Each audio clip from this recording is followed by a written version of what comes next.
तो सबसे पहले आप लोग ये वीडियो देखिए, उसके बाद मैं कुछ कहती हूँ। हेलो वर्ल्ड, मेरा नाम अतुल सुभाष है। मैं तकरीबन 34 साल का हूँ।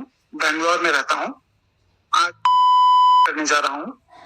इसका कारण 5 लोग हैं। पहला, प्रिंसिपल फैमिली कोर्ट जज जौनपुर रीता कौशिक। दूसरा, मेरी पत्नी निकिता सिंघानिया, जो कि एक्सेंचर कंपनी में काम करती है दिल्ली में। तीसरा, मेरी मदर। तो देखिए यहाँ पर कैसे एक मर्द सिस्टम और अपनी पत्नी का वजह से सुसाइड करने पे मजबूर हो गया है। और यही सबसे बड़ी सच्चाई है हमारे समाज की, कि आज सिर्फ औरतें ही नहीं, मर्द लोग भी मजबूर हो गए हैं जो सुसाइड करने के लिए, औरतों की वजह से।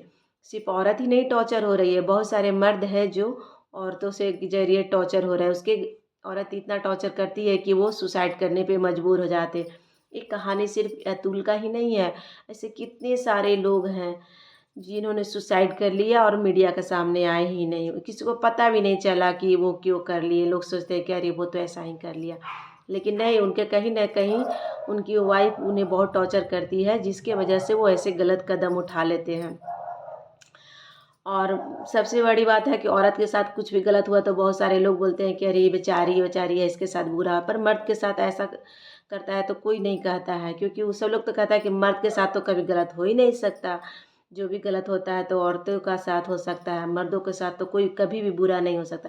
लेकिन ये बिल्कुल गंदा सोच है, क्योंकि आजकल सबसे ज़्यादा टॉर्चर तो हो रहे हैं तो कोई मर्द हो रहा है। किसी किसी का तो ऐसा है कि आमदनी उसका 20,000 है और वाइफ का खर्चा है 30,000 का। अब मर्द ऐसे में कहाँ से पूरा करे? वो टॉर्चर नहीं है तो क्या है? वाइफ लोग को समझना चाहिए कि अपना गृहस्थी हम सोच समझ के चलाएं, उतना ही लिमिट में चले जितना हमारे हस्बैंड का आमदनी है। पर नहीं, आजकल की युवा औरतें ये सब सोचती नहीं है। उसे बस चाहिए अपना अय्याशी करने के लिए। और जानते हैं, सबसे ज़्यादा तो ये कानून उन औरतों के लिए बनाया गया था कि जो औरतें टॉर्चर होती हैं मर्दों के द्वारा। पर जो औरतें टॉर्चर होती है वो तो कभी जाती ही नहीं है केस करने के लिए या डिवोर्स लेने के लिए, क्योंकि वो चाहती हैं कि अपना रिश्ता किसी भी हाल में निभाए। वो अपना पति से लड़ के झगड़ के, मतलब किसी तरह से भी चाहती है उनका पति उनका साथ रहे, क्योंकि उनको तो पति को छोड़ के दूसरे पति के पास जाना नहीं है। इसलिए वो हर हाल में अपना रिश्ता निभाने का कोशिश करती है। और वैसी औरतें कभी भी केस नहीं करती जो ज़्यादा तकलीफ हो में रहती हैं। खास करके वो औरतें हमेशा केस करती हैं जो दूसरे मर्द के पास जाना चाहती है। बस उन्हें एक बहाना चाहिए कि अपना पति से किसी तरह से हमें छुटकारा मिलना चाहिए और डिवोर्स। और इसीलिए जब वो डिवोर्स लेती हैं तो इतने सारे पैसों की फरमाइश करती हैं।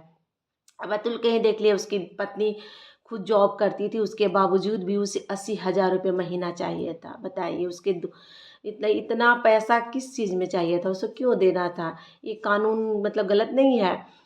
और मैं चाहती हूँ कि जब भी कोई कानून या केस हो तो मैं इस सिस्टम के खिलाफ भी मैं कुछ कहना चाहती हूँ कि पूरे अच्छे से जांच पड़ताल किया जाए।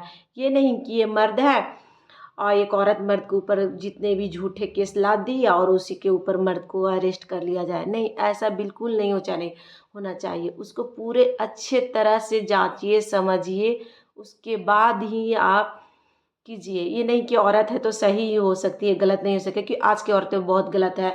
किसी के साथ भाग जा रही हैं, कुछ भी कर रही है, कुछ भी कर सकती है। कितनी सारी औरतें अपने पति को खुद ही मार दे रही है। तो पहले का ज़माना नहीं है। आज की औरतें बहुत ही, मतलब कुछ, सभी को मैं नहीं कह रही हूँ, कुछ औरतें बदमाश भी हो गई हैं, जिसके वजह से अच्छी औरतों को भी गलत निगाह से देखी जाती है। और इसी के चलते हमारा सिस्टम भी समझ नहीं पाता। तो गाइस, इसके बारे में और ज़्यादा मैं क्या बोलूँ। सो आप लोग कमेंट करके बताइएगा कि इस बारे में आप लोगों का क्या राय है।